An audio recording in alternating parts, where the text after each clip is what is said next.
அல்லாஹு தஆலா எவற்றையெல்லாம் நமக்கு ஏவி இருக்கின்றானோ அவற்றை நம்முடைய சக்திக்குட்பட்டவரை எடுத்து நடப்பதன் மூலமும், எவற்றையெல்லாம் அவன் தடை செய்திருக்கின்றானோ அவற்றை முற்றுமுழுதாக தவிர்ந்து கொள்வதன் மூலமும் அவனை தக்வா செய்து கொள்ள வேண்டும் என்று எனக்கும் உங்களுக்கும் நினைவூட்டிக் கொள்கிறேன். கண்ணியத்திற்குரிய பெரியோர்களே, சகோதரர்களே, அனஸ் ரலியல்லாஹு அன்ஹு அவர்கள் நபிகள் நாயகம் ஸல்லல்லாஹு அலைஹி வஸல்லம் அவர்களுக்கு பணிவிடை செய்யக்கூடிய, சேவை செய்யக்கூடிய ஒரு சிறுவனாக இருந்து வந்தார்கள். பல வருடங்கள் நபிகள் நாயகம் ஸல்லல்லாஹு அலைஹி வஸல்லம் அவர்களுக்கு சேவை செய்த சிறப்பை அனஸ் ரலியல்லாஹு அன்ஹு அவர்கள் பெறுகிறார்கள். அதனால்தான் அவர்களை ஹாதிமுர் ரசூல் என்று அழைப்பார்கள். இந்த அனஸ் ரலியல்லாஹு அன்ஹு அவர்கள் அறிவிக்கிறார்கள், நான் நபி ஸல்லல்லாஹு அலைஹி வஸல்லம் அவர்களுக்கு அதிகமாக சேவை செய்யக்கூடியவனாக இருந்தேன். நபி ஸல்லல்லாஹு அலைஹி வஸல்லம் அவர்கள் அதிகமாக அல்லாஹ்விடத்திலே பின்வரக்கூடிய துஆவை கேட்கக்கூடியவர்களாக இருந்தார்கள் என்று சொல்லி ஒரு துஆவை கற்றுத்தருகிறார்கள். நபி ஸல்லல்லாஹு அலைஹி வஸல்லம் அவர்கள் அதிகமாக கேட்ட அந்த துஆ, அல்லாஹும்ம இன்னி அஊது பிக மினல் ஹம்மி வல் ஹஸன் வல் அஜ்ஸி வல் கஸல் வல் புக்லி வல் ஜுபன் வதல்இத் தைன் வகலபத்திர் ரிஜால். இந்த ஹதீஸை இமாம் புகாரி ரஹிமஹுல்லா அவர்களும் இன்னும் பல அறிஞர்களும் அவர்களுடைய கிரந்தங்களிலே பதிவு செய்திருக்கிறார்கள். அன்புள்ள சகோதரர்களே, நபிகள் நாயகம் ஸல்லல்லாஹு அலைஹி வஸல்லம் அவர்கள் அல்லாஹ்விடத்திலே நிறைய துஆ செய்யக்கூடிய ஒருவராக இருந்திருக்கிறார்கள். அதிலும் குறிப்பாக சில துஆக்களை அதிகமாக நபி ஸல்லல்லாஹு அலைஹி வஸல்லம் அவர்கள் கேட்பார்கள். அப்படி அதிகமாக அவர்கள் கேட்பது என்பது அந்த துஆ உள்ளடங்கக்கூடிய விஷயங்களின் முக்கியத்துவத்தை நமக்கு உணர்த்தக்கூடியதாக இருக்கிறது. அந்த வகையிலே தான் இந்த துஆவிலே நபி ஸல்லல்லாஹு அலைஹி வஸல்லம் அவர்கள் கேட்கிறார்கள், அல்லாஹும்ம இன்னி அஊது பிக மினல் ஹம்மி வல் ஹஸன். யா அல்லாஹ், உன்னிடமிருந்து கவலை, யா அல்லாஹ், உன்னை கொண்டு கவலை, துக்கம் போன்றவற்றிலிருந்தும், வல் அஜ்ஸி வல் கஸல், இயலாமை, சோம்பேறித்தனம் போன்றவற்றிலிருந்தும், வல் புக்லி வல் ஜுபன், கோழைத்தனம், அதே போன்று கஞ்சத்தனம் போன்றவற்றிலிருந்தும், வதல்இத் தைன், கடன் தொல்லையிலிருந்தும், வகலபத்திர் ரிஜால், மனிதர்கள் மிகைத்து விடுவதிலிருந்தும் பாதுகாப்பு தேடுகிறேன் என்று நபி ஸல்லல்லாஹு அலைஹி வஸல்லம் அவர்கள் கேட்கிறார்கள். அன்புள்ள சகோதரர்களே, முதலாவதாக நபி ஸல்லல்லாஹு அலைஹி வஸல்லம் அவர்கள் இந்த துஆவில் ஹம், ஹஸன் என்ற இரண்டு விஷயங்களிலிருந்து பாதுகாப்பு தேடுகிறார்கள். ஹம் என்று சொன்னால் எதிர்காலத்தில் நடக்கப் போகிற விஷயங்களை நினைத்து ஏற்படக்கூடிய கவலை, துக்கத்தை குறிக்கும். ஹஸன் அல்லது ஹுஸ்ன் என்று சொன்னால் கடந்த காலங்களில் நடந்தவற்றை நினைத்து கவலைப்படுவதை குறிக்கும். இந்த இரண்டு விதமான கவலைகளிலிருந்தும் நபி ஸல்லல்லாஹு அலைஹி வஸல்லம் அவர்கள் பாதுகாப்பு தேடுகிறார்கள். மனிதனை பொறுத்தவரையில் அல்லாஹு தஆலா அவனை பற்றி சொல்லும்போது, வத்தில்கல் ஐயாமு நுதாவிலுஹா பைனன் நாஸ், இந்த காலத்தை மனிதனுக்கு மத்தியிலே நாம் மாறி மாறி சுழலச் செய்வோம் என்று சொல்கிறார். இந்த வகையில் மனிதனுடைய நிலை ஒரே நிலையில் எப்போதும் இருக்காது, மாறி மாறித்தான் வந்து கொண்டிருக்கும். அவனுக்கு ஆரோக்கியமான நிலை கொஞ்ச காலம் இருக்கும், பிறகு சுகமில்லாமல் போகும், பிறகு ஆரோக்கியம் வரும். அதே போன்று சந்தோஷமாக இருப்பான், பிறகு கவலை வரும், கவலை போகும், சந்தோஷம் வரும். இதுதான் மனிதனுடைய நிலையாக இருந்து கொண்டிருக்கிறது. இந்த நிலைகளிலே கவலை என்பது மனிதனை பொறுத்தவரையில் மனிதன் விரும்பாத, அவனுடைய நிம்மதியை கெடுக்கக்கூடிய ஒன்றாக இருக்கிறது. கவலை என்பது மனிதத்தில் இயல்பாக வந்தாலும் அந்த கவலைகளை குர்ஆன் ஹதீஸ் அடிப்படையில் நாம் இரண்டாக பிரித்து பார்க்க முடிகிறது. ஒன்று உலகத்தை பற்றி ஏற்படக்கூடிய கவலை, இன்னும் ஒன்று மறுமையை பற்றி ஏற்படக்கூடிய கவலை. மறுமையை பற்றி ஏற்படக்கூடிய கவலையை பொறுத்தவரையில் இஸ்லாம் அதை வரவேற்கிறது. அது ஒரு நல்ல கவலையாக இஸ்லாம் அடையாளப்படுத்துகிறது. எனவே தான் நபி ஸல்லல்லாஹு அலைஹி வஸல்லம் அவர்கள் சொல்கிறார்கள், மன் கானத்தில் ஆஹிரத்து ஹம்மஹு, யாருடைய கவலையாக மறுமை இருக்கிறதோ, ஜஅலல்லாஹு கினாஹு ஃபி கல்பிஹி, அல்லாஹு தஆலா அவனுடைய பொருளாதாரத்தை அல்லது அவனுடைய மன நிறைவை அவனுடைய உள்ளத்திலே ஏற்படுத்துகிறான்.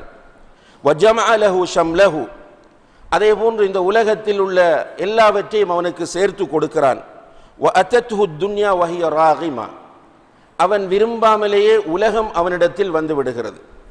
அதாவது ஒருவனுடைய முழு கவலையும் மறுமையாக இருந்தால் அவனுடைய முழு பிரச்சனைகளையும் அல்லாஹ் பொறுப்பெடுத்துக் கொள்கிறான். அவனுக்கு அல்லாஹு தஆலா அறியாப்புறமாக ரிஸ்கை கொடுக்கிறான். அவனுடைய மனதில் அல்லாஹு தஆலா தன்னிறைவை கொடுக்கிறான் என்று நபி ஸல்லல்லாஹு அலைஹி வஸல்லம் அவர்கள் சொல்கிறார்கள். இதன் மூலம் மறுமை பற்றி ஏற்படக்கூடிய கவலை நல்ல கவலை, அது வரவேற்கத்தக்க கவலை. ஒரு மூமினிடம் அந்த கவலை இருக்க வேண்டும் என்பதை நபி ஸல்லல்லாஹு அலைஹி வஸல்லம் அவர்கள் இங்கே நமக்கு வலியுறுத்துகிறார்கள். அதாவது நான் மௌத்தானால் என்னுடைய கபருடைய வாழ்க்கை ஒளிமயமாக அமைய வேண்டும், நான் நிம்மதியாக கபரிலே உறங்க வேண்டும், மறுமையிலே நான் அல்லாஹ்வுடைய அரிசின்கள் நிழலை பெற வேண்டும், சிராத் என்ற பாலத்தை நான் வேகமாக கடக்க வேண்டும், நரகத்திலிருந்து என்னை நான் பாதுகாத்து கொள்ள வேண்டும், சுவர்க்கத்திற்குள் நான் நுழைந்து விட வேண்டும் என்பது தொடர்பாக அவனுடைய கவலை அமைவது. இது ஒவ்வொரு மூமினிடமும் இருக்க வேண்டியது. ஆனால் இந்த உலகத்தை பற்றி ஒரு மனிதனிடத்தில் வரக்கூடிய கவலை என்பது கவலை வந்தால் அந்த மனிதன் என்ன செய்ய வேண்டும் என்றால் அந்த கவலை அல்லாஹ்விடம் ஒப்படைத்து விட வேண்டும். உதாரணமாக யாக்கூப் அலைஹிஸ்ஸலாம் அவர்களுக்கு, யூசுப் அலைஹிஸ்ஸலாம் அவர்களுடைய தந்தை யாக்கூப் அலைஹிஸ்ஸலாம் அவர்களுக்கு அப்படி ஒரு கவலை வந்தது. மகனை அழைத்து சென்று, யூசுப் அலைஹிஸ்ஸலாம் அவர்களை அழைத்து சென்று ஏனைய சகோதரர்கள் பால்கிணற்றிலே போட்டுவிட்டு வந்து நிற்கிறார்கள். மகன் தொலைந்து விட்டார் என்கிற அந்த கவலை வந்து அவர்கள் ஓநாய் சாப்பிட்டு விட்டது என்று பல செய்திகளை சொல்கிறார்கள். இந்த நேரத்தில் யாக்கூப் அலைஹிஸ்ஸலாம் அவர்கள் சொல்கிறார்கள், அல்லாஹும்ம இன்னி அஷ்கு பஸ்ஸி வ ஹுஸ்னி இலல்லாஹ், இன்னி அஷ்கு பஸ்ஸி வ ஹுஸ்னி இலல்லாஹ், என்னுடைய கவலை துக்கம் அனைத்தையும் நான் அல்லாஹ்விடத்திலே ஒப்படைக்கிறேன் என்று சொன்னார்கள். அதே போன்று ஆயிஷா ரலியல்லாஹு அன்ஹா அவர்களுக்கு மிகப்பெரிய ஒரு கவலை ஏற்பட்ட வரலாறு நமக்கு தெரியும். அப்துல்லாஹ் இப்னு உபை இப்னு சலூல் என்கிற முனாஃபிக் அவர்கள் மீது விபச்சார குற்றம் சாட்டுகிறான். அந்த விபச்சார குற்றத்தை நிரூபிக்கக்கூடிய முறையிலே அவன் பல வதந்திகளை சஹாபாக்கள் மத்தியிலே பரப்பி சஹாபாக்களில் சிலரும் அதை நம்பி விடுகிறார்கள். ஹஸ்ஸான் இப்னு சாபித், மிஸ்தஹ் இப்னு அசால், ஹம்னா பின் ஷஹ்ஷ் போன்ற சஹாபா பெருமக்களும் அந்த செய்தியை நம்பி விடுகிறார்கள். மதீனாவிலே மிகப்பெரிய ஒரு பரபரப்பாக இது இருக்கிறது. ஆயிஷா ரலியல்லாஹு அன்ஹா அவர்கள் அழுது அழுது கவலையினால் துக்கத்தினால் அவர்களுடைய கண்கள் கருத்து விட்டன. அந்த நேரத்தில் அவர்கள் தன்னுடைய வரலாற்றை பிறகு சொல்லும்போது சொல்லுகிறார்கள், இப்படி ஒரு சூழ்நிலை ஏற்பட்ட போது எனக்கு என்ன சொல்வது என்று தெரியவில்லை. யூசுப் அலைஹிஸ்ஸலாம் அவர்களுடைய தந்தை யாக்கூப் அலைஹிஸ்ஸலாம் அவர்களுடைய பெயர் கூட எனக்கு ஞாபகத்திற்கு வரவில்லை, அந்த அளவுக்கு கவலை. நான் என்ன சொன்னேன் என்றால், யூசுஃபுடைய தந்தை சொன்னதை தவிர வேறொன்றும் என்னால் சொல்ல முடியாது என்று தான் சொன்னேன். அவர் என்ன சொன்னார்? இன்னி அஷ்கு பஸ்ஸி வ ஹுஸ்னி இலல்லாஹ், என்னுடைய கவலை துக்கம் அனைத்தையும் அல்லாஹ்விடமே நான் ஒப்படைக்கிறேன் என்று சொன்னாள். எனவே அன்புள்ள சகோதரர்களே, இந்த உலகத்தில் வாழும்போது கண்டிப்பாக மனிதர்கள் என்கிற அடிப்படையில் நமக்கு கவலை துக்கம் வரும். அதிலிருந்து நாம் அல்லாஹ்விடத்திலே பாதுகாப்பு தேட வேண்டும். அது ஒரு புறம் இருக்க, அந்த கவலைகள் துக்கங்களை எல்லாம் அல்லாஹ்விடம் ஒப்படைக்கக்கூடிய ஒரு பண்பு நம்மிடத்திலே வர வேண்டும். அப்படி இல்லாமல் உலகத்தை பற்றியே நாம் கவலைப்பட்டு கொண்டிருந்தால் அது நமக்கு அழிவாகவும் கைசேதமாகவும் தான் அமையும். இன்றைக்கு நம்முடைய கவலைகளுக்கு துக்கங்களுக்கு அடிப்படை காரணம் என்ன என்று பார்க்கிற போது, நான் என்ன செய்வது, என்ன படித்து முடித்து விட்டேன், என்ன தொழில் செய்வது, திருமணம் முடித்து விட்டேன், குடும்பத்தை எப்படி ஓட்டுவது, குழந்தை பிறந்து விட்டது, அந்த குழந்தை எப்படி வளர்ப்பது, என்னுடைய வியாபாரத்தை எப்படி டெவலப் பண்ணுவது, என்னுடைய பொருளாதாரத்தை எப்படி அதிகரிக்க செய்வது என்பது பற்றித்தான் உண்மையிலேயே நம்முடைய கவலை அதிகமாக இருக்கிறது. காலையில் எழுந்ததிலிருந்து இரவு தூங்கச் செல்லுகிற வரைக்கும் நம்முடைய அந்த சிந்தனைகளை நாம் ஒரு பதிவு செய்வோமாக இருந்தால் அந்த சிந்தனைகளில் அதிகமாக வரக்கூடிய சிந்தனை இதுவாகத்தான் இருக்கும். ரசூல் ஸல்லல்லாஹு அலைஹி வஸல்லம் அவர்கள் சொல்கிறார்கள், மன் கானத்தி துன்யா ஹம்மஹு, யாருடைய முழு கவலையாக உலகம் மாறுகிறதோ, எப்படி உலகத்தை அனுபவிப்பது, எப்படி உலகத்தை ஆளுவது, உலகத்தில் எப்படி பொருளாதாரத்தை தேடுவது, உலகத்தில் எப்படி செல்வாக்கோடு வாழுவது என்கிற கவலையை ஒரு மனிதன் தன்னுடைய தலைக்குள் ஏற்றிக்கொள்வானாக இருந்தால், ஜஅலல்லாஹு ஃபக்ரஹு பைன ஐனைஹி, அல்லாஹு தஆலா வறுமையை அவனுடைய கண்களுக்கு முன்னால் கொண்டு வந்து வைத்து விடுவான். அதாவது நேரடியாக அவனுக்கு வறுமை தெரியும். இதனுடைய அர்த்தம் என்னவென்றால், அன்புள்ள சகோதரர்களே, வறுமை என்பது பொருளாதாரம் இல்லாமல் போவதல்ல. ரசூல் ஸல்லல்லாஹு அலைஹி வஸல்லம் அவர்கள் சொல்கிறார்கள், லைஸல் கினா அன் கஸரத்தில் அர்த் வலாக்கின்னல் கினா கினன் நஃப்ஸ். பொருளாதாரம் என்பது, செல்வம் என்பது நிறைய சொத்துக்கள் குவிவதல்ல, போதும் என்ற மனம்தான் செல்வம் என்கிறார்கள். ஒரு மனிதன் பணக்காரன் என்று சொன்னால், வசதி உள்ளவன் என்றால், அல்லாஹ் கொடுப்பதை கொண்டு அவன் திருப்தி அடைய வேண்டும். இதுதான் அவன் செல்வந்தன் என்பதற்கு அர்த்தமாகும். ஆனால் ஒரு மனிதனுக்கு அல்லாஹ் ஒரு ஓடை நிறைய தங்கத்தை கொடுக்க, இன்னும் ஒரு ஓடைக்கு ஆசைப்படுகிறான், 2 ஓடைகளுக்கு தங்கத்தை கொடுக்க, 3வது ஒன்றுக்கு ஆசைப்படுகிறான் என்றால் இவன் பிச்சைக்காரன், இவன் செல்வந்தன் கிடையாது. உண்மையிலே செல்வந்தன் என்றால் அல்லாஹ் எனக்கு நிறைய தந்திருக்கிறான் அல்ஹம்துலில்லாஹ் என்று அவன் மனதார சொல்ல வேண்டும். ரசூல் ஸல்லல்லாஹு அலைஹி வஸல்லம் அவர்களிடத்தில் பொருளாதாரம் இருக்கவில்லை, ஆனால் செல்வந்தத்தோடு ரசூலுல்லாஹி அலைஹி வஸல்லம் அவர்கள் வாழ்ந்தார்கள். அதிகமான சஹாபாக்களிடத்தில் பொருளாதாரம் இருக்கவில்லை, ஆனால் மன நிறைவோடு அவர்கள் வாழ்ந்தார்கள். அந்த உலகத்தை பற்றிய கவலை அவர்களை பெரிதாக ஆக்கிரமிக்கவில்லை என்பதை அவருடைய வரலாற்றை படிக்கிற போது நம்மால் புரிந்து கொள்ள முடிகிறது. ஆனால் இன்றைக்கு நம்முடைய முழு கவலையும் தீனை பற்றி கவலைப்படுவதை விட, நம்முடைய மௌத்தை பற்றி கவலைப்படுவதை விட, நம்முடைய கபருடைய வாழ்க்கையை பற்றி கவலைப்படுவதை விட, மஹ்ஷரிலே அல்லாஹு தஆலா சூரியனை நம்முடைய தலைக்கு ஒரு மைலுக்கு அப்பால் கொண்டு போது ஏற்படக்கூடிய அந்த பயங்கரத்தை பற்றி கவலைப்படுவதை விட, சிராத் என்ற அந்த பாலத்தை பற்றி கவலைப்படுவதை விட, பயங்கரமான அந்த நரக நெருப்பை பற்றி கவலைப்படுவதை விட கூடுதலாக எதற்கு கவலைப்படுகிறோம்? இன்று என்னுடைய பொருளாதாரத்தை எப்படி தேடிக்கொள்வது, என்னுடைய பிள்ளைக்கு எப்படி மாப்பிள்ளை தேடுவது, என்னுடைய பிள்ளைக்கு எப்படி வீடு கட்டுவது, எப்படி ஒரு வளவை வாங்கிக் கொள்வது, அல்லது அடுத்தவன் பொருளாதாரத்தை ஈட்டுகிற போது அவனை போன்று நான் எப்படி வருவது, அல்லது அவனுடைய பொருளாதாரத்தை எப்படி நான் வீழ்த்துவது, இதுதான் நம்முடைய அதிகமான கவலையாக இருக்கிறது. ரசூல் ஸல்லல்லாஹு அலைஹி வஸல்லம் அவர்கள் சொல்கிறார்கள், மன் கானத் ஹம்முஹு துன்யா, யாருடைய கவலையாக உலகம் மாறுகிறதோ, ஜஅலல்லாஹுல் ஃபக்ர பைன ஐனைஹி, அவனுடைய கண் முன்னால் அல்லாஹ் வறுமையை கொண்டு வந்து விடுவான். போதாது போதாது, ஒரு ஏழை காலையிலே எழுந்திருப்பான், எழுந்து ஒன்று அவன் ஒரு கூலி தொழிலுக்கு செல்வான், ஒரு 2 மணி 3 மணி வரைக்கும் கூலி தொழிலை முடிப்பான், அவனுக்கு கிடைக்கிற சம்பளத்தை எடுத்து வருவான், வீட்டில் மனைவி மக்களோடு சந்தோஷமாக உட்கார்ந்து சாப்பிடுவான், உடம்புக்கு தேவையான ரெஸ்டை தாராளமாக கொடுப்பான், இரவிலே செய்ய வேண்டிய இபாதத்துக்களை செய்வான். அல்ஹம்துலில்லாஹ், அந்த மனிதன் சந்தோஷமாக வாழ்ந்து கொண்டு செல்கிறான். மாடி வீடுகள் இருக்கிறது, பெரும் பெரும் அசையும் அசையா சொத்துக்கள் இருக்கின்றன, வாகனங்கள் இருக்கின்றன. ஆனால் அந்த மனிதனுக்கு குடும்பத்தோடு உட்கார்ந்து சாப்பிடுவதற்கு நேரம் இல்லை, பிள்ளைகளோடு ஒரு சுற்றுலா செல்வதற்கு நேரம் இல்லை, மனைவியோடு சந்தோஷமாக உட்கார்ந்து பேசுவதற்கு நேரம் இல்லை, இபாதத்துக்கள் செய்வதற்கு அறவே நேரமே இல்லை. கடமையான வணக்கங்கள் எல்லாம் அவனுக்கு சிம்பிளாகிவிடும். வாங்கி சொன்னால் இது என்ன தொலைப்போவதை விட அந்த நேரத்தில் செய்கிற வியாபாரம் பெரிது என்று அவன் நினைத்து விடுவான். அந்த நேரத்தில் அவனுக்கு மிஸ் ஆகக்கூடிய அந்த லாபம் இருக்கிறதோ அது ஒரு பெரிய இழப்பாக அவன் கருதுவான். அங்கே தொலைப்போகாமல் முனாஃபிக்குகளுடைய பட்டியலிலே அவன் சேர்ந்து கொள்வது என்பது அவனுக்கு ஒரு மேட்டராக இருக்காது. அவனுடைய கவலையெல்லாம் இந்த நேரத்தில் கடையை மூடிவிட்டேனாக இருந்தால், இந்த நேரத்தில் பள்ளிக்கு போய்விட்டேனாக இருந்தால் எனக்கு வருகிற பொருளாதாரம் இல்லாமல் போய்விடும். எவ்வளவு பெரிய ஒரு வறுமையை அல்லாஹு தஆலா அவனுடைய கண் முன்னால் காட்டுகிறான் என்று பாருங்கள். மறுநாளைக்கு என்ன செய்வது? கனவிலும் அவனுக்கு பிரச்சனை தான். தூங்க சென்று விட்டால் கனவிலும் அவனுக்கு பிரச்சனை தான். நாளைக்கு செக்குக்கு எப்படி பணம் போடுவது, அதற்குரிய சிக்கல் அவனுக்கு உருவாகிறது. இதைத்தான் ரசூல் ஸல்லல்லாஹு அலைஹி வஸல்லம் அவர்கள் சொல்கிறார்கள், மன் கானத்தித் துன்யா ஹம்மஹு, யாருடைய கவலையாக உலகம் மாறுகிறதோ, ஜஅலல்லாஹு ஃபக்ரஹு பைன ஐனைஹி, அல்லாஹு அக்பர், அவனுடைய கண்ணுக்கு முன்னால் அல்லாஹ் வறுமையை ஆக்கி விடுவான்.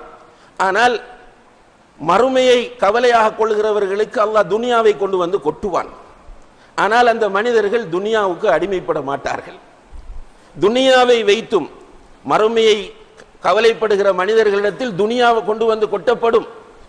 உதாரணமாக உஸ்மான் இப்னு அஃபான் ரலியல்லாஹு அன்ஹு அவர்கள் அல்லாஹு தஆலா அள்ளி கொடுத்தான்.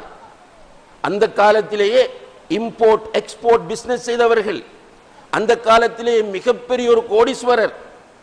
அவருடைய கவலை எல்லாம் மறுமை என்பதாக இருந்தது. அல்லாஹ் கொட்ட கொட்ட அவர்கள் மறுமைக்காக சேமித்தார்கள். எங்கெல்லாம் ரசூல் ஸல்லல்லாஹு அலைஹி வஸல்லம் அவர்கள் இதை செய்தால் சுவர்க்கம் கிடைக்கும் என்று சொன்னார்களோ அந்த இடத்தில் முதலாம் ஆளாக இருந்தவர்கள் உஸ்மான் இப்னு அஃபான் ரலியல்லாஹு அன்ஹு அவர்கள். அதுபோன்றுதான் எல்லா சஹாபாக்களும் கண்ணியத்திற்குரியவர்களே, அவர்கள் மறுமை கவலை இருந்தது. அல்லாஹ் அவர்களிடத்தில் பொருளாதாரம் இல்லாவிட்டாலும் மனதில் நிறைவை கொடுத்தான், பொருளாதாரம் இருந்தாலும் அதில் அல்லாஹ் அவர்களுக்கு திருப்தியை கொடுத்தான். ஆனால் இன்றைக்கு நம்முடைய நிலைமை தலைகீழாக இருப்பதை பார்க்கிறோம். சாதாரணமான ஏழைகள் என்று சமுதாயத்தில் அடையாளப்படுத்தப்படக்கூடிய மக்களை பார்க்கிறோம். தர்மம் செய்வதிலே போட்டி போடுகிறார்கள். சில நேரங்களில் பள்ளிவாசல் கட்டுவதற்காக, தாவா பணிகளுக்காக, மதரசாக்களுக்காக என்று கலெக்ஷனிலே போனால் பெரிய கோடீஸ்வரன், லட்சாதிபதி, மாடி வீடு, வாகனம் இருக்கிறது என்கிறவனுடைய வீட்டுக்கு போனால் ஒரு 100 ரூபாய் 200 ரூபாய் கொடுக்கிறான். அதே டைமில் கூலில் தொழில் செய்யக்கூடிய வீடுகள், இந்த வீட்டுக்கு நம்ம போகலாமா இல்லையா என்கிற கவலையோடு சகோதரர்கள் செல்லுவார்கள். சில நேரங்களில் ஓலை குடிசையாக இருக்கும். வீட்டில் உள்ளவர்கள் அப்பம் சுட்டு விற்கக்கூடிய தொழில் செய்யக்கூடியவர்களாக இருப்பார்கள். இப்படியானவருடைய வீட்டுக்கு போய் எப்படி கேட்பது? இந்த வீட்டில் நமக்கு 500 ரூபாய் தான் தந்தார்கள், இந்த வீட்டுக்கு போனால் என்ன செய்ய போகிறார்களோ என்று போனால் அந்த வீட்டிலிருந்து 10,000 வரும், 20,000 வரும், மோதிரம் வரும், தங்கச் செயின் வரும். அல்லாஹு தஆலா அவர்களுடைய உள்ளத்தில் எவ்வளவு பெரிய செல்வந்தத்தை ஏற்படுத்தி இருக்கிறான். இந்த மாடி வீட்டிலே, பஞ்சனை மெத்தையிலே, ஏசி ரூமிலே, ஏசி காரிலே போகிறவருடைய மனதிலே எவ்வளவு பெரிய ஒரு வறுமை ஏற்படுத்தி இருக்கிறான் என்று பாருங்கள். இது முஅ்ஜிஸா. ரசூல் ஸல்லல்லாஹு அலைஹி வஸல்லம் அவர்கள் சொன்னது நடக்கிறது. எனவே அல்லாஹ்வுடைய தூதர் ஸல்லல்லாஹு அலைஹி வஸல்லம் அவர்கள் நமக்கு கவலையிலிருந்து பிரார்த்தனை செய்யுமாறு கேட்கிறார்கள். நம்முடைய கவலைகள் உலகத்தை சுற்றி இருந்தால் அல்லாஹ் நம்மை பாதுகாக்க வேண்டும். அந்த கவலை நம்முடைய நிம்மதியை கெடுத்துவிடும், நம்முடைய தூக்கத்தை கெடுத்துவிடும். அதே போன்று விரக்திக்கு, ஈமான் இல்லாதவர்களை விரக்தியின் உச்சத்துக்கே கொண்டு சென்றுவிடும். இன்றைக்கு இப்படி துனியாதான் என்னுடைய நோக்கம் என்று அலைகிறவர்கள் மனநோயாளிகளாக மாறியிருக்கிறார்கள். இன்றைக்கு உலகத்திலே துனியாவை நேசிக்கக்கூடிய அதிகமான மக்கள் கவுன்சிலர்களிடத்திலே நிற்கிறார்கள், அல்லது சைக்கோ தெரபிஸ்டுகளிடம் நிற்கிறார்கள், அல்லது சைக்காட்ரிஸ்டுகளிடம் போய் நிற்கிறார்கள். தூக்க மாத்திரைகள் சாப்பிடுகிறார்கள், அல்லது கிளப்புகளிலே, பார்களிலே போய் நிற்கிறார்கள், மதுபானம் அருந்துகிறார்கள், தற்கொலை செய்கிறார்கள் என்பதை நாம் பார்க்கிறோம். அல்லாஹ் பாதுகாக்க வேண்டும். ஒரு முஃமினுடைய பார்வை மிக தெளிவாக இருக்க வேண்டும். அந்த முஃமினுக்கு முன்மாதிரியாக நபிகள் நாயகம் ஸல்லல்லாஹு அலைஹி வஸல்லம் அவர்கள் இருக்க வேண்டும். சில நேரங்களில் அன்னை ஆயிஷாவை போல, அல்லது யூசுப் அலைஹிஸ்ஸலாம் அவர்களுடைய தந்தை யாக்கூப் அலைஹிஸ்ஸலாம் அவர்களைப் போல நமக்கு கவலைகள் ஏற்பட்டு விட்டால் நம்முடைய கவலையை அல்லாஹ்விடத்தில் ஒப்படைக்க வேண்டும். இதற்காக வேண்டி ரசூல் ஸல்லல்லாஹு அலைஹி வஸல்லம் அவர்கள் ஒரு அருமையான துஆவை நமக்கு கற்றுத் தந்திருக்கிறார்கள். அந்த துஆவை நாம் பொருள் உணர்ந்து ஓதும் போது அல்லாஹு தஆலா அந்த கவலையை நம்மை விட்டு அகற்றுவார். அந்த துஆ தான், அல்லாஹும்ம இன்னி அப்துக் வப்னு அப்திக் வப்னு அமதிக் நாஸியதி பியதிக் மாதின் ஃபிய ஹுக்முக் அத்லுன் ஃபிய கதாஉக் அஸ்அலுக பிகுல்லி இஸ்மின் ஹுவ லக் சம்மைத பிஹி நஃப்ஸக் أو أنزلته في كتابك أو علمته أحدا من خلقك أو استأثرت به في علم الغيب عندك أن تجعل القرآن العظيم ربيع قلبي ونور صدري وجلاء همي وذهاب حزني. இந்த துஆவை ஒருவர் ஓதினால் அவருடைய மனதில் ஏற்படக்கூடிய கவலை போய்விடும் என்று நபிகள் நாயகம் ஸல்லல்லாஹு அலைஹி வஸல்லம் அவர்கள் சொல்கிறார்கள். உண்மையிலே அந்த துஆவின் பொருளை புரிந்தாலே கவலை போய்விடும். ஓதுகிற போது துஆவின் பொருளை புரிந்தாலே கவலை போய்விடும். அல்லாஹும்ம இன்னி அப்துக், யா அல்லாஹ் நான் உன்னுடைய அடிமை, வப்னு அப்திக் உன்னுடைய அடிமையின் மகன், வப்னு அமதிக் உன்னுடைய அடிமை பெண்ணின் பிள்ளை நான். இந்த வார்த்தையிலேயே நாம் அல்லாஹ்வுடைய அந்த கலா கதிரின் அடிப்படையில் இயங்குகிறோம் என்பது உறுதிப்படுத்தப்படுகிறது. இயக்குகிறவன் அல்லாஹ், நான் அடிமை, யா அல்லாஹ் நான் அடிமை, உன்னுடைய அடிமையின் மகன், உன்னுடைய அடிமை பெண்ணின் மகன் என்று சொல்லிவிட்டு நாசியதி பியதிக், அல்லாஹு அக்பர், என்னுடைய குடும்பி முடி உன்னுடைய கையிலே இருக்கிறது, என்னுடைய குடும்பி முடி உன்னுடைய கையிலே இருக்கிறது. அதாவது நெற்றி முடி, நெற்றி முடியை பிடித்து இழுத்தால் பின்னால் தான் போக வேண்டும். அல்லாஹு தஆலாவிடத்தில் நம்ம சொல்லுகிறோம், நாசியதி பியதிக், என்னுடைய குடும்பி முடி உன்னுடைய கையிலே இருக்கிறது. மாதின் ஃபிய ஹுக்முக், உன்னுடைய தீர்ப்பு என்னுடைய விஷயத்தில் நடந்தேறிவிட்டது. அதுலுன் ஃபிய கதாஉக், உன்னுடைய தீர்ப்பு நீதியானது. ஏற்றுக்கொள்கிறோம், நீ என்ன எழுதினாயோ அது நடந்திருக்கிறது, நீ எழுதியது நீதியானது. எனக்கு இந்த கஷ்டம் வர வேண்டும் என்று நீ எழுதியிருக்கிறாய், அது நீதியானது. உனக்குத்தான் அதனுடைய ஹிக்மத் தெரியும், நான் அதை கடைசி வரைக்கும் குறை காண மாட்டேன். அதுலுன் ஃபிய கதாஉக், இவ்வளவு சொல்லிவிட்டு அல்லாஹ்விடத்தில் கேட்கிறோம், அஸ்அலுக பிகுல்லி இஸ்மின் ஹுவ லக, யா அல்லாஹ் உனக்குரிய எல்லா திருநாமங்களை கொண்டு உன்னிடம் கேட்கிறேன். சம்மைத பிஹி நஃப்ஸக், அந்த பெயர்களை உனக்கு நீ சூட்டியிருக்கிறாய். அவ் அன்ஸல்தஹு ஃபி கிதாபிக், அல்லது உன்னுடைய வேதத்தில் அதை நீ இறக்கி இருக்கிறாய். அவ் அல்லம்தஹு அஹதம் மின் ஹல்கிக், அல்லது உன்னுடைய அடியார்களில் யாருக்காவது நீ அந்த பெயர்களை கற்றுக் கொடுத்திருப்பாய், அல்லது மறைவான ஞானத்தில் உன்னிடத்திலே அதை நீ பாதுகாத்து வைத்திருப்பாய்.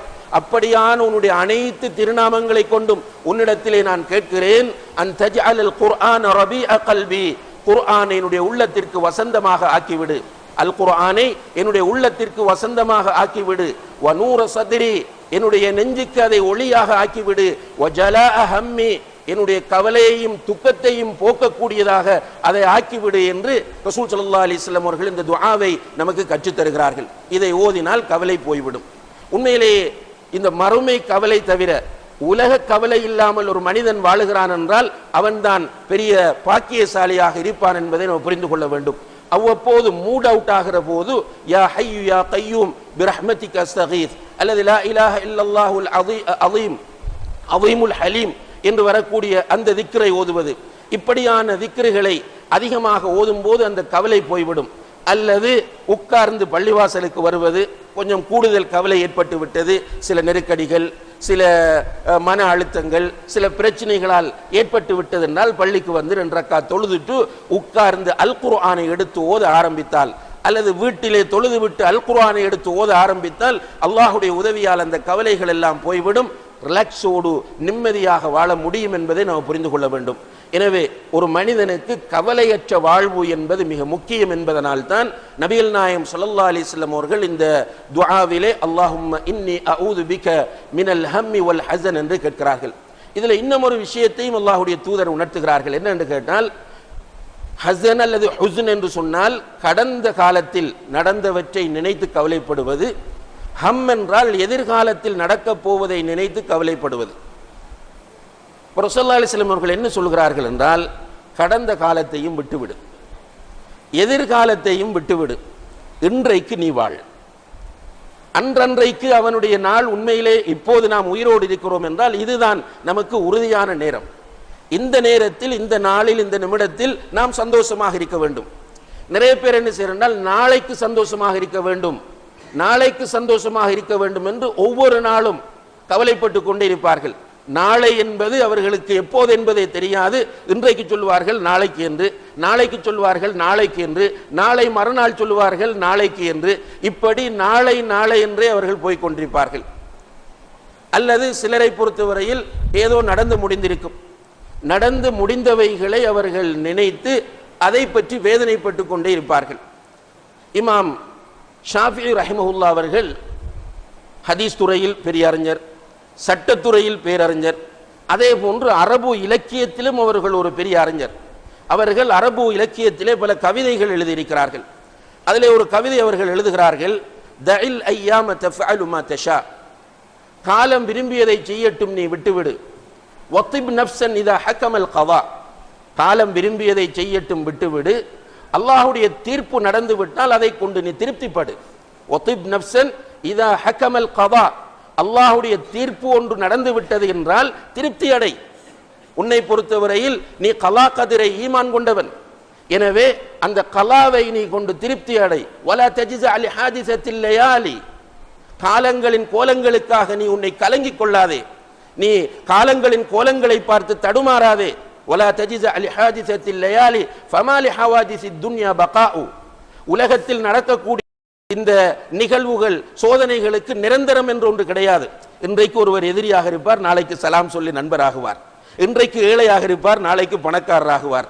இன்றைக்கு குழந்தை இல்லை என்று கவலைப்பட்டு கொண்டிருப்பார், அல்லாஹ்வுடைய உதவியால் நாளைக்கு குழந்தை கிடைக்கும். அதே போன்று மகளுக்கு மாப்பிள்ளை கிடைக்கவில்லை என்று கவலைப்பட்டு கொண்டிருப்பார், நாளைக்கு கிடைத்துவிடும். அப்போ காலத்திலே உள்ள விஷயங்கள் எதுவுமே நிரந்தரமானவை கிடையாது. ஃபமாலி ஹவாதிஸித் துன்யா பகாஉ வகுன் ரஜுலன் அலல் அஹ்வாலி ஜல்தா, சோதனைகள் கஷ்டங்கள் வரும்போது நீ உறுதியோடு இரு. வகுன் ரஜுலன் அலல் அஹ்வாலி ஜல்தா வஷீமத்துக ஸமாஹத்து வல் வஃபாஉ, உனக்கு அல்லாஹ் தந்திருக்கிற மிக உயர்ந்த பண்பு என்னவென்றால் தயாளத்தன்மை. அல்லாஹ்வுடைய கதிரை புரிந்து கொள்வது, அதை ஏற்றுக்கொள்வது, அளித்த வாக்குறுதியை நிறைவேற்றுவது, இது உன்னிடம் இருக்கிற ஒரு மிக முக்கியமான பண்பாகும் என்று சொல்லிக்கொண்டு அந்த கவிதையை முடிக்கும் போது அவர்கள் சொல்லுகிறார்கள், வமன் நஸலத் பிசாஹதிஹில் மனாயா, ஒருவனுக்கு மௌத்து வந்து விட்டால் ஃபலா அர்துன் தகீஹி வலா ஸமாஉ, பூமியும் அவனை பாதுகாக்காது, வானமும் பாதுகாக்காது. ஒருவனுக்கு மௌத்து வந்து விட்டால் பூமியும் பாதுகாக்காது, வானமும் பாதுகாக்காது. இந்த கவிதையிலே இமாம் அவர்கள் அழகாக சொல்லுகிறார்கள், நடந்து முடிந்ததை பற்றி நீ அலட்டிக் கொள்ளாதே, அல்லாஹ்விடத்திலே ஒப்படைத்து விடு, அல்லாஹ் போதுமானவன். நீ அல்லாஹ்வின் மீது தவக்குல் வைப்பீராக இருந்தால் அல்லாஹ் உனக்கு ஒரு சிறந்த வழியை காட்டுவான். நபிகள் நாயகம் ஸல்லல்லாஹு அலைஹி வஸல்லம் அவர்களிடத்திலே வந்து எதிரிகள் உங்களுக்கு எதிராக ஒன்று சேர்ந்திருக்கிறார்கள், அப்படி நடந்தது இப்படி நடந்தது எல்லாம் சொல்லும் போது ரசூலுல்லாஹி அலைஹி வஸல்லம் அவர்களிடம் இருந்து வருகிற வார்த்தை ஹஸ்புனல்லாஹு வ நிஅமல் வக்கீல். இப்ராஹிம் அலைஹிஸ்ஸலாம் அவர்களை நெருப்பில் தூக்கி போடுகிறார்கள், அவர்களுடைய வாயிலிருந்து வந்த வார்த்தை ஹஸ்புனல்லாஹு வ நிஅமல் வக்கீல். ஒரு ஈமானும் அகீதாவும் தெளிவாகிவிட்டால் ஒரு மனிதனை பொறுத்தவரையில் கவலையின் உச்சத்திற்கு செல்ல மாட்டான், விரக்திக்கு செல்ல மாட்டான், மனச்சோர்வு அவனிடத்திலே வராது, அவன் மாத்திரைகள் சாப்பிடக்கூடியவனாக மாற மாட்டான் என்பதை இங்கே நாம் புரிந்து கொள்ள வேண்டும். எனவேதான் நபிகள் நாயகம் ஸல்லல்லாஹு அலைஹி வஸல்லம் அவர்கள் அதிகமாக அல்லாஹ்விடத்திலே அல்லாஹும்ம இன்னி அஊது பிக மினல் ஹம்மி வல் ஹுஸ்ன் என்று துஆ செய்திருக்கிறார்கள் என்பதை பார்க்கிறோம். அதே போன்று அல்லாஹ்வுடைய தூதர் கேட்கிறார்கள் வல் அஜ்ஸி வல் கஸல், இயலாமை, ஒன்றும் செய்ய முடியாத நிலை.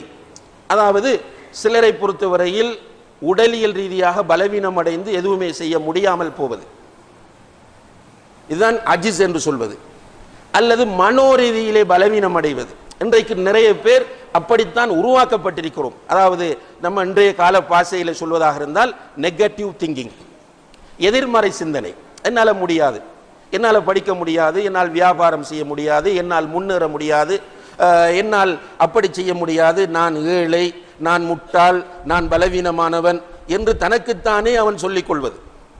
இன்றைக்கு மோட்டிவேஷன் ப்ரோக்ராம் அது இது என்று சொல்லி இதை நிறைய செய்கிறார்கள். இப்படி செய்யக்கூடியவர்களுக்கு பெரிய டிமாண்டாக இன்று சமுதாயத்திலே இருப்பதை நீங்கள் பார்க்கிறீர்கள். சிலர் மிகப்பெரிய அளவு பணம் வாங்கி இந்த ப்ரோக்ராம்கள் செய்கிறார்கள், மோட்டிவேஷன் ப்ரோக்ராம் என்று சொல்லி. அன்புள்ள சகோதரர்களே, ரசூல் ஸல்லல்லாஹு அலைஹி வஸல்லம் அவர்கள் இதை நமக்கு எப்போதோ சொல்லிவிட்டார்கள்.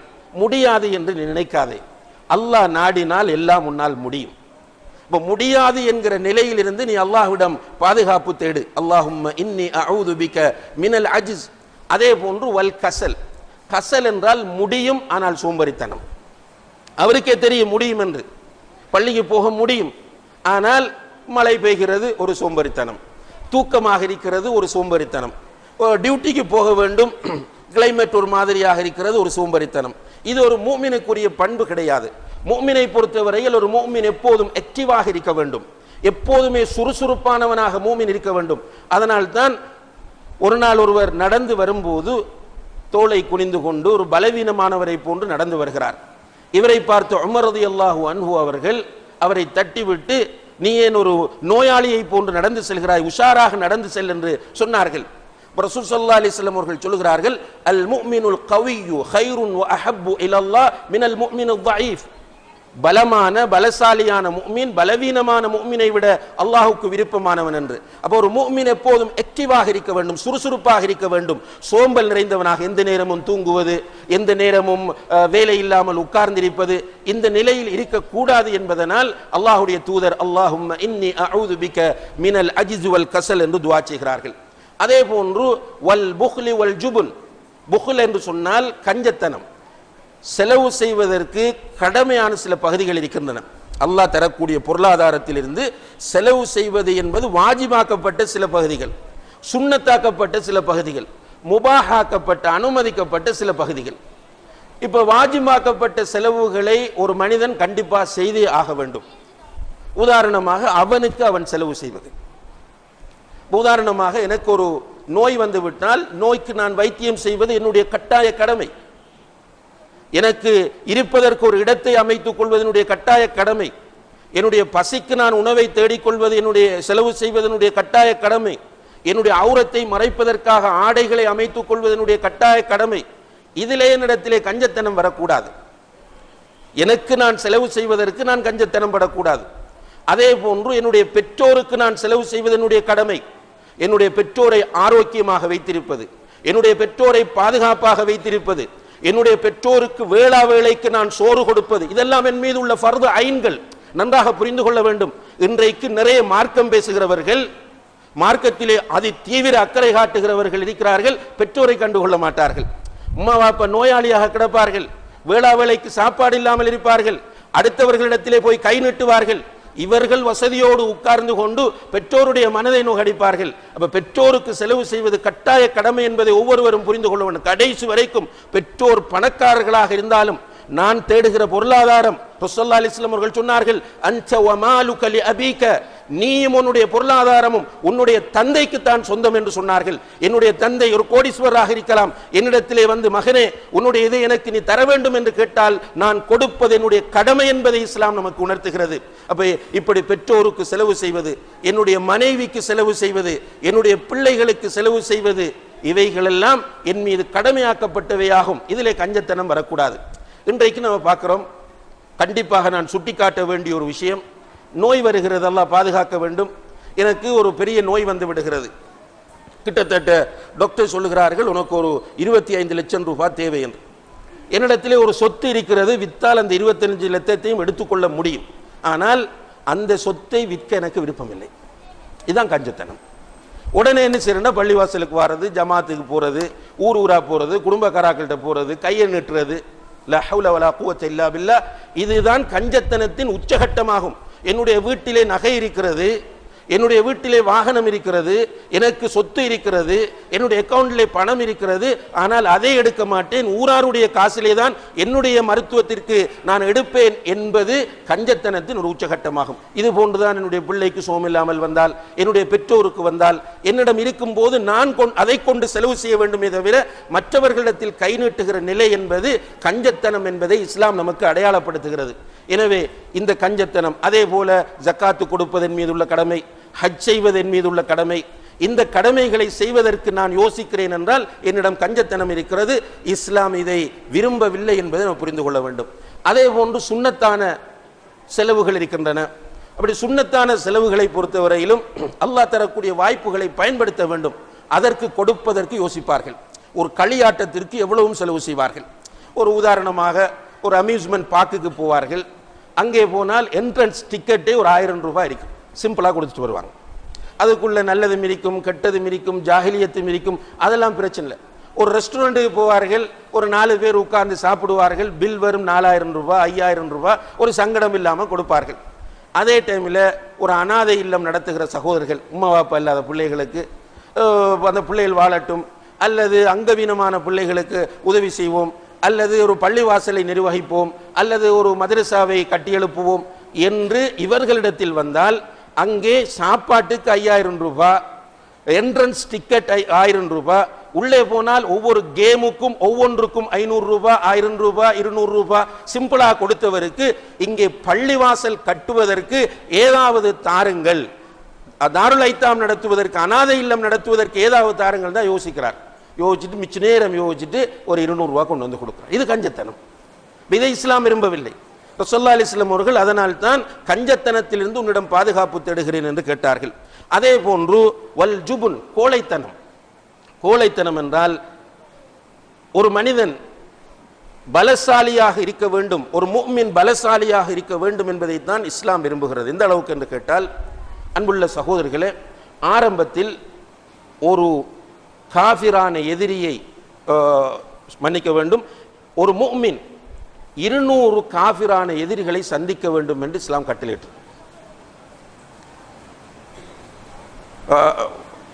அதாவது 100 பேர் இருந்தால் பிறகு மாற்றப்படுகிறது. ஈயக்கும் மின்கும் மிஅத்துன் சாபிரூன யக்லிபு மிஅத்தைன், உங்களிடத்தில் 100 பேர் இருந்தால் 200 பேரை மிகைக்க வேண்டும் என்று. அப்போ ஒருவருக்கு 10 பேர் என்கிற, அதாவது காஃபிரை விட ஒரு முஃமின் டபுள் மடங்காக இருக்க வேண்டும் என்பதை அல்லாஹு தஆலா குர்ஆனிலே வலியுறுத்துகிறான். ஈயக்கும் மின்கும் மிஅத்துன் சாபிரத்துன் யக்லிபு மிஅத்தைன், ஒரு ஆளுக்கு 2 பேர். உங்களிடத்தில் 100 மூமின்கள் இருந்தால் 200 காவிர்களை அவர்கள் சந்திக்க வேண்டும். இது இன்று வரைக்கும் இருக்கிற நியதியாகும். ஆரம்பத்தில் 1க்கு 10 என்று இருந்தது. பிறகு அல்லாஹு தஆலா அதை மாற்றி, நீங்கள் ஒருவர் இருந்தால் 2 பேரை நீங்கள் ஃபேஸ் பண்ண வேண்டும். அப்போ ஒரு மூமின் எப்போதும் வீரனாக இருக்க வேண்டுமே தவிர கோழையாக இருக்கக்கூடாது என்பதை இஸ்லாம் நமக்கு வலியுறுத்துகிறது. எனவே தான் நபி ஸல்லல்லாஹு அலைஹி வஸல்லம் அவர்கள் கோழைத்தனத்திலிருந்து உன்னிடம் பாதுகாப்பு தேடுகிறேன் என்று கேட்டார்கள். அதே போன்று நபி ஸல்லல்லாஹு அலைஹி வஸல்லம் அவர்கள் கேட்கிறார்கள், வதில் அத்தைன், கடன் தொல்லையிலிருந்து யா அல்லாஹ் உன்னிடம் நான் பாதுகாப்பு தேடுகிறேன். உண்மையிலே கடன் வாங்குவதும் கொடுப்பதும் இஸ்லாத்தில் அனுமதிக்கப்பட்ட ஒன்று. ஒருவருக்கு தேவை வந்தால் கடன் வாங்கலாம். ஆனால் கடன் வாங்குவது என்பது விரும்பத்தக்க ஒன்று கிடையாது. கடன் வாங்கலாம், தடை கிடையாது. ஆனால் கடன் வாங்குவதை இஸ்லாம் விரும்பவில்லை. ஏனென்றால் கடன் என்பது ஒரு மனிதனுடைய திம்மத்திலே, அவனுடைய பொறுப்பிலே சாட்டப்படக்கூடிய மிக முக்கியமான ஒரு அம்சமாகும். அதனால் தான் ரசூல் ஸல்லல்லாஹு அலைஹி வஸல்லம் அவர்கள் சொன்னார்கள், இந்த உலகத்திலே மிக சிறந்த ஒரு வணக்கவாளி என்றால் அவர் அல்லாஹுடைய பாதையில் போராடி கொல்லப்படக்கூடிய ஷஹீத். அல்லாஹுடைய பாதையிலே ஜிஹாத் செய்து அவர் அந்த ஜிஹாதில் ஷஹீதாக்கப்படுவாராக இருந்தால் அவருடைய உடம்பில் ஏதாவது இடத்தில் ஒரு வெட்டுப்பட்டு முதல் ட்ராப் இரத்தம் வெளியாகும் போதே அவருடைய எல்லா பாவங்களும் மன்னிக்கப்பட்டு விடுகின்றன. அப்படியான ஒரு சிறப்பு மிக்க ஒருவர் தான் ஷஹீத். இந்த ஷஹீதுடைய அத்தனை பாவங்களையும் அல்லாஹ் மன்னிப்பான், ஒரு சிறுக்கு செய்யாத நிலையில் போராடி இருந்தால். ஆனால் இல்ல தைன், கடனை தவிர என்று ஸல்லல்லாஹு அலைஹி வஸல்லம் அவர்கள் சொல்கிறார்கள். அதனால ஆரம்ப காலத்தில் இஸ்லாமிய அரசு உருவாக்கத்தின் ஆரம்பம், அந்த காலத்தில் ஜனாசா தொழுகைக்காக நபி ஸல்லல்லாஹு அலைஹி வஸல்லம் அவர்கள் முன்னால் வந்தால் இவருக்கு கடன் இருக்கிறதா என்று கேட்பார்கள். கடன் இருக்கிறது என்று சொன்னால் உங்களில் யாராவது இவருடைய கடனை பொறுப்பெடுக்கிறீர்களா என்று வந்திருக்கிறவர்களிடம் கேட்பார்கள். யாராவது நான் பொறுப்பெடுக்கிறேன் யார சொல்லான்னா நின்று தொழுவிப்பார்கள். அந்த சிச்சுவேஷனை கொஞ்சம் கிரகித்துக் கொள்ளுங்கள். ரசூல்லா வந்து இமாமத் செய்வதற்காக நின்றவர்கள் கேட்கிறார்கள், இவருக்கு கடன் இருக்கிறதா என்று. இருக்கிறது இல்லை என்றால் தொழுவிப்பாங்க. கடன் இருக்கிறது என்று சொன்னால் அந்த கடனை யாராவது பொறுப்பெடுக்கிறீர்களா என்று கேட்பார்கள். இல்லை, யாருமே பதில் சொல்லவில்லை என்றால் அல்லாஹ்வுடைய தூதர் மெதுவாக அப்படியே போயிடுவாங்க. உங்களில் யாராவது தொழுகை நடத்துங்கள் என்று சொல்லிவிட்டு அவர்கள் போயிடுவாங்க. இப்போ நம்ம காலங்கள்லாம் பெரிய ஒரு டென்ஷனும் குழப்பமும் ஏற்படும் அதனால. ஆனால் ரசூலுல்லாஹி அலைஹி வஸல்லம் அவர்கள் தொழுவிக்காமல் அவர்கள் போய்விடுவார்கள் என்கிற அளவுக்கு மோசமான ஒன்றுதான் கடன். பிறகு ரசூலுல்லாஹி அலைஹி வஸல்லம் அவர்கள் ரஹீம், இந்த சமுதாயத்தின் மீது அன்பும் இரக்கமும் கொண்டவர் என்கிற காரணத்தினால் கேட்பாங்க. இல்லைன்றால் அவர்கள் பைத்துல் மாலில் இருந்து அந்த கடனை பொறுப்பெடுத்துக் கொள்வார்கள்.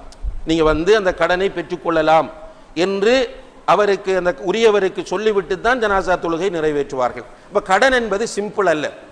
ஒரு மனிதன் கடன் வாங்கும் போது கொடுக்கிற நீயத்தோடு வாங்கினால் அல்லாஹ் உதவி செய்வான் என்று ரசூலுல்லாஹி அலைஹி வஸல்லம் அவர்கள் சொல்கிறார்கள். அதே நேரத்தில் அன்புள்ள சகோதரர்களே, பெரிய கடன்களாக இருந்தால், ஒரு நீங்கள் பள்ளிவாசலுக்கு அல்லது கோர்ட்டுக்கு போகக்கூடிய அளவுக்குள்ள கடனாக இருந்தால், அது எவ்வளவு நெருக்கமானவர்களாக இருந்தாலும் அந்த கடனை பதிந்து கொள்வதை இஸ்லாம் வலியுறுத்துகிறது. அதையும் நம்ம கவனத்தில் எடுத்துக்கொள்ள வேண்டும். ஏனென்றால் பிறகு சிம்பிளாக ஏமாற்றி விட்டு போவதை நம்ம இன்றைக்கு பார்க்கிறோம். 2 சாட்சிகளை வைத்து அந்த கடனை பதிந்து கொள்ள வேண்டும் என்று இஸ்லாம் நமக்கு வலியுறுத்துகிறது. அதை நம்ம கவனத்தில் எடுக்கணும். மௌத்தாகும் போது நான் கடன் இல்லாமல் மௌத்தாக வேண்டும். இதுதான் ஒரு சிறந்த புத்திசாலியான மூமினுடைய சிந்தனையாக இருக்கும். நிறைய தேடிவிட்டு கடன்களோடு மௌத்தாகிறவன் புத்திசாலி கிடையாது. கொஞ்சம் கொஞ்சம் தேடினாலும் கடன் இல்லாமல் மௌத்தாகிறவன் தான் புத்திசாலி. ஏனென்றால் அன்புள்ள சகோதரர்களே, நான் அடிக்கடி ஹுத்துபாக்களிலே சொல்லுகிற ஒரு விஷயம், நம்மை இந்த நிலைக்கு ஆளாக்கியவர்கள் நம்முடைய பெற்றோர்கள். சில நேரங்களில் நம்மளை இந்த நிலைக்கு ஆளாக்குவதற்காக நிறைய தியாகங்கள் செய்திருப்பார்கள். அதே போன்று நாம் என்னத்துக்கு தேடுறோம் என்று கேட்டால் நம்முடைய பிள்ளைகளுக்காகத்தான் தேடுறோம். பெற்றோர் தேடும்போது பிள்ளைகளுக்காக தேடினார்கள், இப்போ நம்ம தேடும்போது நம்முடைய பிள்ளைகளுக்காக தேடுறோம். அன்புள்ள சகோதரர்களே, நம்முடைய பெற்றோருடைய பேரில் நாம் என்ன செய்திருக்கிறோம்? பெரிய அளவில் ஏதாவது செய்கிறோமா? மனைவிக்கு நகை வாங்குறதுல தெளிவாக இருக்கிறோம், காணி வாங்குறதுல தெளிவாக இருக்கிறோம், பிள்ளைக்கு வீடு கட்டுறதுல வீட்டையும் ஒரு ஸ்பெஷல் மாடலில் கட்டணும்ன்றதுல நம்ம தெளிவாக இருக்கிறோமா இல்லையா? இப்படி தெளிவாக இருந்து பிள்ளைகளுக்காக நிறைய தேடுகிறோம், இதற்காக கடன் வாங்குகிறோம். இதையும் தாண்டி அல்லாஹ் பாதுகாக்க வேண்டும். இன்றைக்கு வட்டி சிம்பிளாக போயிட்டு மிக மோசமான, மிக கொடூரமான, மிக பயங்கரமான ஒரு குற்றமாக அல்லாஹ் ரசூலோடு யுத்தம் செய்கிற அளவுக்கு என்று அடையாளப்படுத்தப்பட்ட குற்றமாகிய வட்டி சிம்பிளா போயிட்டு அந்த வட்டிக்குள்ளே எல்லாம் சிம்பிளா போய் விழுந்து நிறைய சேர்த்து வச்சு இப்படி அழகு பார்க்கிறோம். எனக்கிட்ட அந்த கார் இருக்கு, என்கிட்ட இந்த பஸ் இருக்கு, என்கிட்ட அந்த கடை இருக்கு, எனக்கு பேங்க்ல இவ்வளவு இருக்கு, இவ்வளவு காணி இருக்கு, இல்ல ஹவுல வலா குவத்த இல்லா பில்லா. மௌத்தான உடனே பிள்ளைகள் அப்படியே குடும்பத்தோடு உட்கார்ந்து அழுதுட்டு கொண்டு போய் அடக்கும் போது சில நேரம் நீங்கள் ஒரு நல்ல சகோதரராக இருந்தால் யாரோ ஒருவர் தான் உங்களுடைய கஃனுக்கு காசு கொடுத்திருப்பார். யாரோ ஒருவர். உங்களோட பிள்ளை கூட கொடுக்க டைம் இருக்காது. கவன் துணி யார் ஒருவர் வாங்கியிருப்பார். சில நேரம் அந்த சொந்து அதாவது அந்த கபருக்குள்ள வைக்கக்கூடிய அந்த பெட்டியை செய்கிறவர் சில நேரம் உங்களை தெரிந்தவர்னா காசு வேணாம் என்று சொல்லுவார். ரெண்டுமே உங்களுக்கு சதக்கா. நீங்கள் பிறந்த கோலத்தோடு வெறுமையாகத்தான் போகிறீர்கள். இன்றைக்கு நம்ம எப்படி நம்முடைய பெற்றோரை நினைத்து பாப்பாட பேர்ல ஒரு பள்ளி, உம்மாட பேர்ல ஒரு காசு இருக்கு, கோடிக்கணக்கில் இருக்கு, மாஷா அல்லாஹ். உம்மாட பேர்ல பள்ளி கட்ட நினைத்தால் முடியும், பாப்பாவுடைய பேர்ல ஒரு மதரசா நடத்த நினைத்தால் முடியும், உம்மாட பேரில் 10 பேருக்கு கிணறு கட்டு கொடுக்க நினைத்தால் முடியும், உம்மாவுடைய பேரில் 10 அனாதை குழந்தைகளை பராமரிக்க நினைத்தால் முடியும். ஆனால் நம்முடைய மனம் இடம் தராமல் நம்முடைய பிள்ளைகளுக்கு என்று நம்ம தேடுகிறோமோ அதே போன்றுதான் நம்முடைய பிள்ளைகள் நம்ம மௌத்தானத்துக்கு பிறகு நடக்க போறாங்க. இப்படி ஒரு நிலைக்கு அதுக்காக நான் பிள்ளைகளை வறுமையில் விட்டு செல்லுங்கள் என்று சொல்லவில்லை. அல்லாஹுடைய கடமைகளை நிறைவேற்றிய நிலையில் பொருளாதாரத்தை தேடுங்கள். கடன் இல்லாத நிலையில் பொருளாதாரத்தை தேடுங்கள். வட்டிக்குள் போய் விழுந்து விடாமல் உங்களுடைய பொருளாதாரத்தை தேடுங்கள். புத்திசாலிகளாக இருங்கள். இது நான் சொல்ற நேரத்தில் சில நேரம் இதில் நான் கூட ஃபெயிலாக இருக்கலாம். ஒவ்வொருவரும் யோசித்தோமாக இருந்தால், நிதானமாக இந்த ஃபெக்டை, இந்த உண்மையை உணர்ந்து கொள்வோமாக இருந்தால் நிச்சயமாக கடன் இல்லாமல் வாழ்வதற்குரிய வழி என்ன என்பதைத்தான் சிந்திப்போம். இந்த பாராட்டுகிற யாருடைய பாராட்டுதலும் உண்மை கிடையாது சகோதரர்களே. இந்த உலகத்தில் பாராட்டுகிறவர்களுடைய யாருடைய பாராட்டுதல்